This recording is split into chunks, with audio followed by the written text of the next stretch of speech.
So. Call the meeting to order, and the first item on our agenda is to discuss field lighting. Well, the youth football. Yep. So, Mr. Chairman, the reason I put that on there was way back when we discussed the initial lease, there was some question about lighting, so I just, I didn't feel I had the authority to approve it, so I thought I'd just put it on your agenda. okay. So I'm assuming you, Nick, as I understand it, you want to be out back, you're talking about going out back here? for the Yeah. Practice, Yep. right? Yep, and we've been out there, it's been great, it's been an awesome facility, we got a ton of kids in the program. We practice 5:30 to 7:30, so we're getting to the time where we're starting to get real short with light towards the end of that. Yeah. And we've been using these things for a few years, they're like these, portable lights lighting. that we can set the light stick down, so that way we're not shooting it all throughout the neighborhood, and it's worked pretty good. We're in Morningside Park with these things, and we got no complaints. Yeah. So we try to make it as least intrusive as The possible. morning side is that housing all Oh, of it's it. jammed in They're there, jammed all around. yeah. The other thing, Mr. Chairman, is when we first initiated the lease, I think that you would find that the separation between the fields and the housing in the back isn't as pronounced as it is now. In other words, the area has grown substantially, in the woods, so the likelihood of there being any conflict with the neighbors in the back is nearly impossible, and we've never had any complaints. Okay. So, I mean, these are LED lights, right? I'm Yeah, assuming. yeah. They're LEDs. Correct, yeah. Yeah. How many of these units are you gonna use? Couple? Probably 4 to 5. 4 or 5? Yeah, we have 3 different teams going right now, like 150 kids, so each one of those, we got youth and Wow. junior we'll put together, so probably get like 2 or 3, and then with senior we'll have Right. probably 2 or 3. Okay, Nothing better. all right. Well, I certainly don't have any objection to it. You guys good? No? Yeah. All right, sure. And then, just wanted to run feedback, how we doing? Any complaints, anything that we No, can do better? I haven't heard Pete. I don't know if anybody else has. No. Yeah, You need 300 kids, not 150. well, Brian, I mean, the goal next year is to, get rid of the youth and junior leagues, I think, and go to an in-house league and bring kids in from the county. Get back to like a Pee Wee level. Yeah. And because right now we travel, we play against teams like Bedford and Concord, and it's like second and third graders don't need to be playing kids from Winnicott. They need to be playing football for fun and getting better. So Right. we're gonna be trying to get back to more in-house, which will bring it to the county thing again, where we're gonna open up our SAU to have more kids come in. Yeah. So the plan is to get to 300. So right now, it's just Dover kids? Dover, Barrington, Nottingham, we're SAU based, so Okay. for our league, they put the parameters on that, but if I get out of the league at those levels, I can Right, open it up you to can anybody. expand Yeah, so I don't have to worry about the rules, I can bring kids in from anywhere. Everybody's never almost there. They do, Yeah. I'm like, they're second and third graders, but. Yeah, really. Like, what's the worst that's gonna happen? Yeah, that's it. So that was all, if you got anything for us when, things come up, feel free to reach out. Yeah, we reach out. Yeah, I know you would. Janet's the one, she's on the front line, she's the one that's gonna get the call, Gotcha, cool, you know? well, thanks, guys. Okay. good. Thank you. Yeah. No problem. Sorry I had to bring you in, I fell outside of my authority. Better safe than sorry. Thanks, guys. Okay, yeah, let's see it. Okay, discuss the employee appreciation and planning quest. Janet can give you the best rundown, Mr. Chairman. Okay. Yeah, the committees met a couple of times. Yeah. Went over a bunch of possibilities and narrowed it down to basically 4 or 5. The only one with availability, and reasonable prices is the Rochester Elks. They included a menu, they waived the banquet room if we hire them for catering.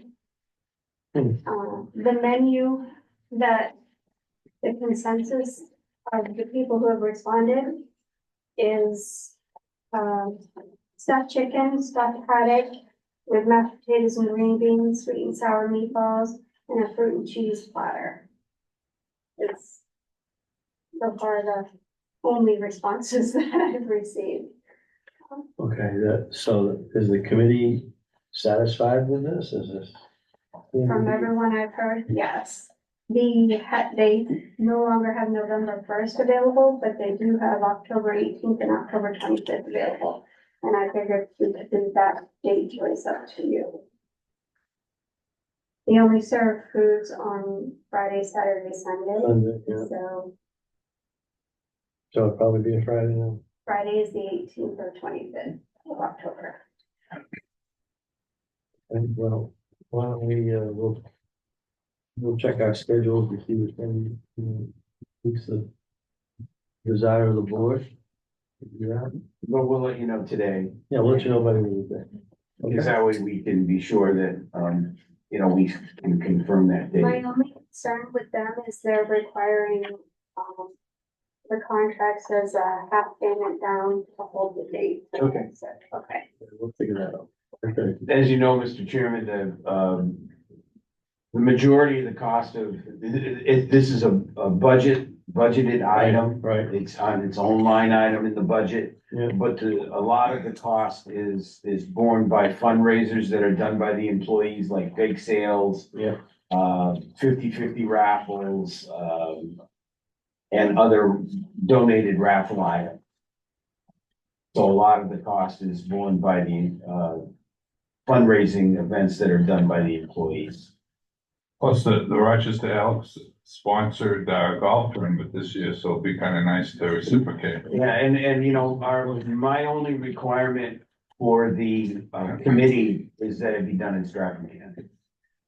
And, maybe it would be nice to do it in Rochester because, that's. I think Bob's. You're right. We've done it together, it's in a lot. Right, of but, times, which is always good too. but you're 100% right about the Yeah. volunteering at the. Yeah. Contributing at the golf tournament. How's the parking there? Plenty of park. Yeah, plenty. I've been there for an event. That's why I vote. Yeah, plenty of, we got plenty of booze, leave, for God's sake. I just don't want to park in the back forty somewhere. Yeah. Oh, decent. All right, well, I don't think we have any objection to the Elks, so we just gotta figure out the date, that's all. Okay. Okay? Yep. Alrighty.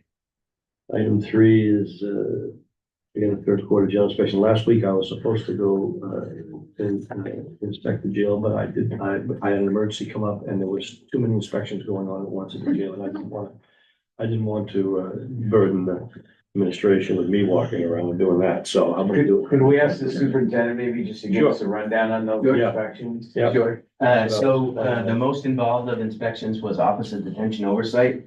That was a 3-day inspection and they brought with them 7 inspectors.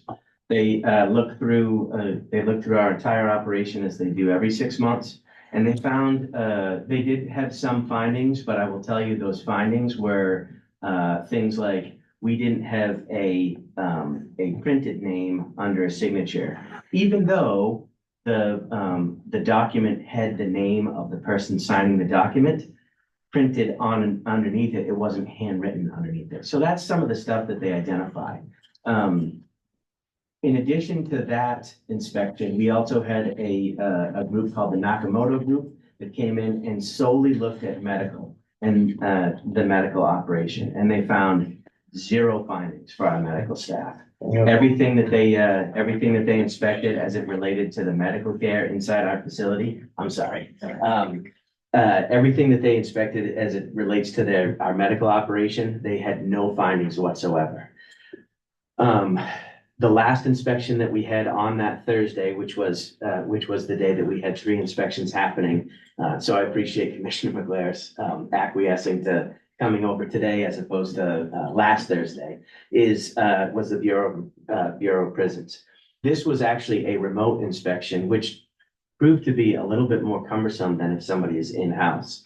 We had to arrange for interviews of all the BOP inmates, of which we had 4. In addition to that, we had to provide paperwork, and there was some question about the paperwork. So it was a lot of kind of back and forth as opposed to someone being here and being able to present the paperwork as requested. I think that the most important thing that I took away from the exit interview that ODO did, which encompassed medical as well, and County Administrator Bauer was there as well, was that they interviewed 25 ICE detainees while they were there, and every single ICE detainee said that their religious needs were being met, that they were being treated with dignity and respect, that they were receiving ample food. The individual who did environmental health and safety, which does the inspection of our kitchen, remarked, he said, I don't know if I've ever been on an inspection where everybody raved about the food. And so, you know, the cornerstone of being successful in operating a facility is allowing for communication with family members and friends, providing a safe environment, not messing around with anybody's food or their ability to communicate with their family, and making sure that you have an effective grievance system where if they do have a problem, they have the ability to voice what they believe is an injustice. All of those items were inspected, and they were identified as being an excellent operation. And honestly, it just kind of represents what our staff at the Department of Corrections are doing. I can come over here and I can hear you say it's a fantastic job, but I will tell you that I will pass that on, and I'm sure you'll say the same thing at the inspection today, that it's what the staff does. The staff does an incredible job. And so, you know, it's really fortunate that this happens just before we're gonna go to an employee appreciation dinner in which we can recognize the staff for their longevity and service and all the great work that they do. So it's, I think the most important thing I heard, Mr. Chairman, when I was there was that the inmates felt safe. And, you know, when you're, in custody, particularly, remember, this is, although they inspect the entire jail, this is an ICE-based inspection. And we are the most inspected jail, certainly in New Hampshire, because there's no Right. system of inspection in New Hampshire.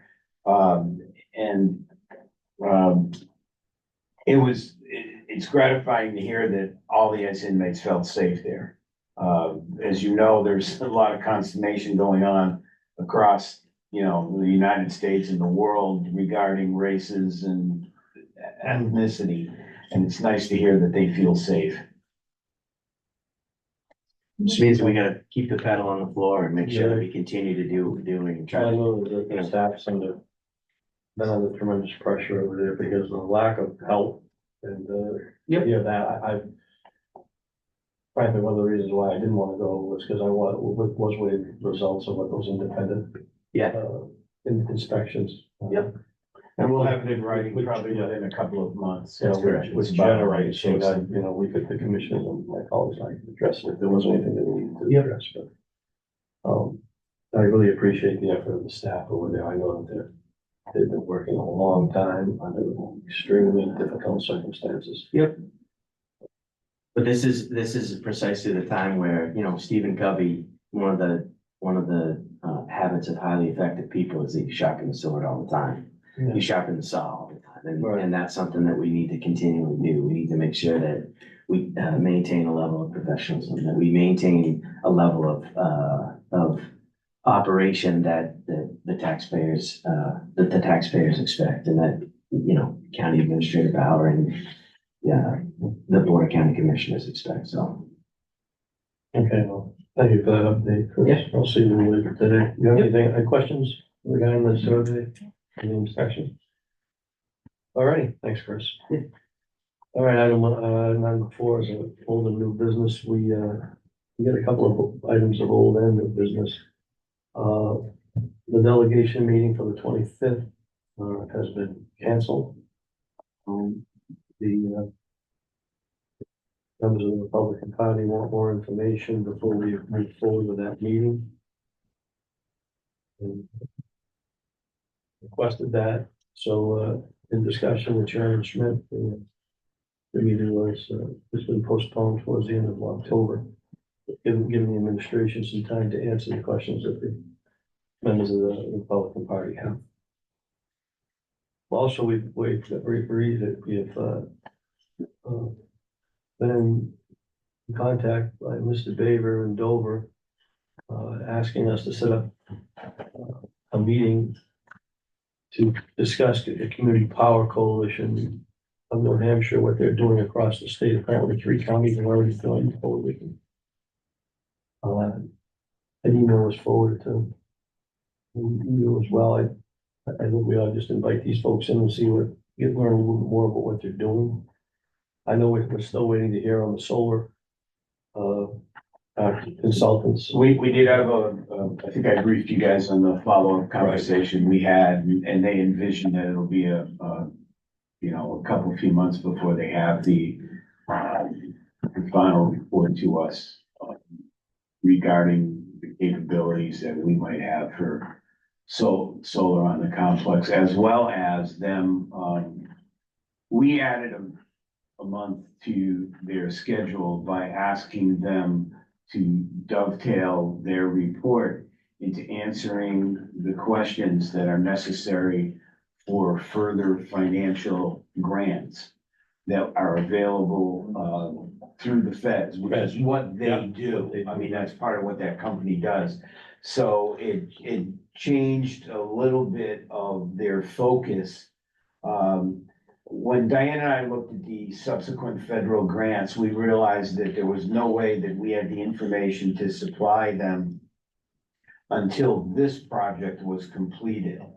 So we asked them to alter a few things, and they're doing that. So that should line us up better for additional federal grants, should you all decide that that's the direction, for us to be going in.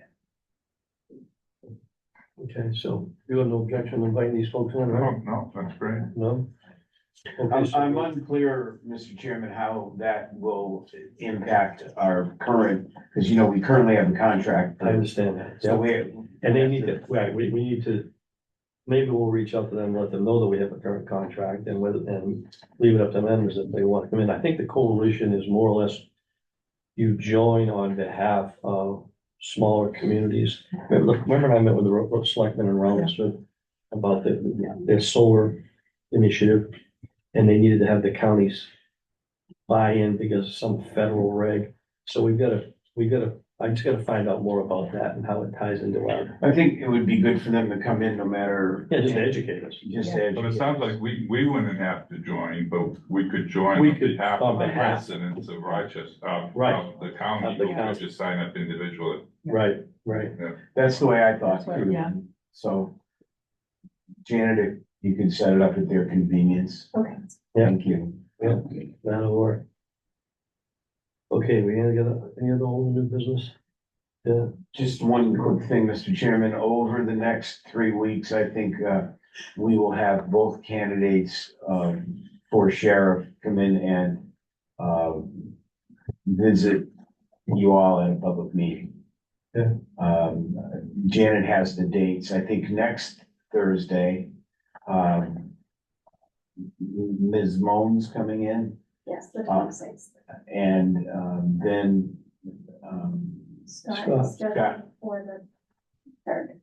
October so the subsequent week. Yes. And, I'm sure, I'm telling you this so that, I have a set of prepared questions, mostly regarding their vision for the relationship between the sheriff's department and the House of Correction. I'm sure Chris will be here. He might have some questions, and I just want to be sure, particularly, Miss Moan, I'm sorry, I don't know if she's a Miss or a Mrs. or, and I'm not even sure of her first name. I've not met her. So Catherine Moan. I want to be sure that she understands the current relationship we have. That's an $8 million a year revenue generator for the county that the sheriff's department is an integral part of. And I know that Sheriff McGivern has spent countless hours ensuring that relationship remains a top priority in meeting with the sheriff and meeting with various members of immigration and customs enforcement. So we just want to be sure to ask these two candidates for the same commitment. You're gonna give them those questions ahead of time? I will. Yeah, because obviously the second candidate will know. Yeah, well, I would have presumed that she would have done the research, but just in case, I'll make sure she knows. Okay.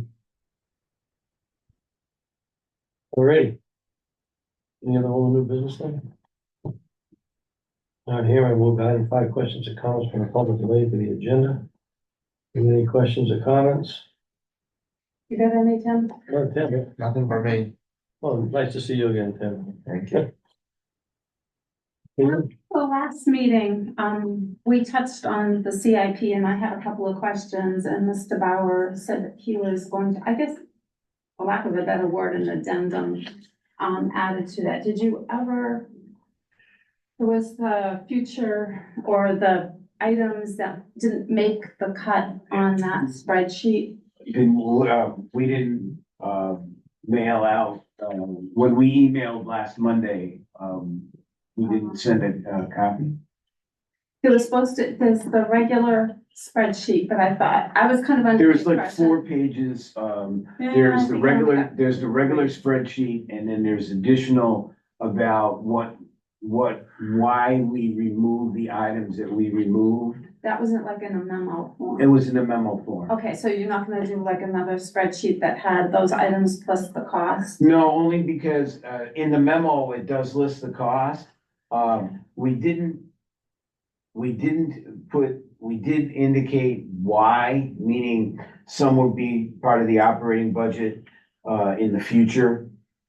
Some we weren't, sure of the exact dates as an Interrupt you for a second. sure. The ones that you say that are gonna be in the operating budget, did you clarify which of those items that you were considering putting in the operating? budget? Absolutely. Okay, all right, I'll go back through and I'll just reread it again, Okay, because I thought it was gonna be more of a spreadsheet type thing, but that's okay. It's yeah, fine. we just did it in memo form. Okay, All right. I have another question. Several months ago, you guys filed a lawsuit, with regard to the districting, and I was just wondering if there was any update on that? That's all. We haven't received a response. No, we didn't receive a response, but what I have been told was, that you're talking about the districting bill? Yeah, the Yeah. one that you all 3 filed. Yeah, Yeah. well, the court dismissed the case, Okay, okay? is there They another didn't, court case? they didn't rule on it, So they just dismissed it, they okay. just dismissed it, So is there another one? not that I'm aware of. Okay, None that were originated from this office, and none that we're aware of.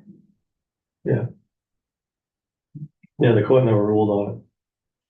What they did say was that, which is gonna be very interesting, it's gonna have some really long-term implication here, is that the municipalities and the counties being creatures of the state can be gerrymandered at any time.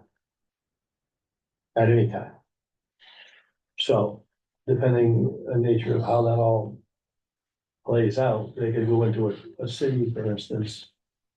A party in power could go into a municipality and change their ward lines ad nauseam. Just change it. As long as it gets past it passes the legislature, and that's true of the executive council as well.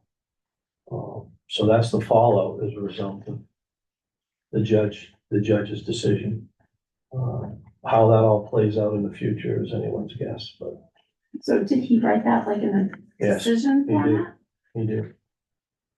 Are you guys willing to share that? So it's public record, it's public record. You can just look it up on their website and read it. Is it, you guys, that was in Merrimack County? Merrimack, right. Well, I mean, that's the fallout from it, so. You can have, I mean, instead of waiting every 10 years, which is what the Supreme Court said. Because. As I said, we're creatures of the state, and so are the municipalities and the executive council, so they can be gerrymandered at any time. Based on his decision. It's gonna create a tremendous amount of disruption depending on which party is in power. If the Democrats take over, as an example, they could gerrymander them all some other way. I don't know if it serves the public well, but that's the decision, so. We'll wait and see what happens. But he didn't rule on the merits of the case, that's the key, he didn't he didn't want to rule on the merits of the questions that were put before him. He just simply said they were irrelevant because they can do whatever they want, whenever they want, however they want. That's a layman's, explanation of what they do, but it's pretty close, it's accurate. Sorry, I didn't see it. so Yeah. I didn't know. Right, didn't want to see it, so. Well, I just, things stick in my brain. That's okay.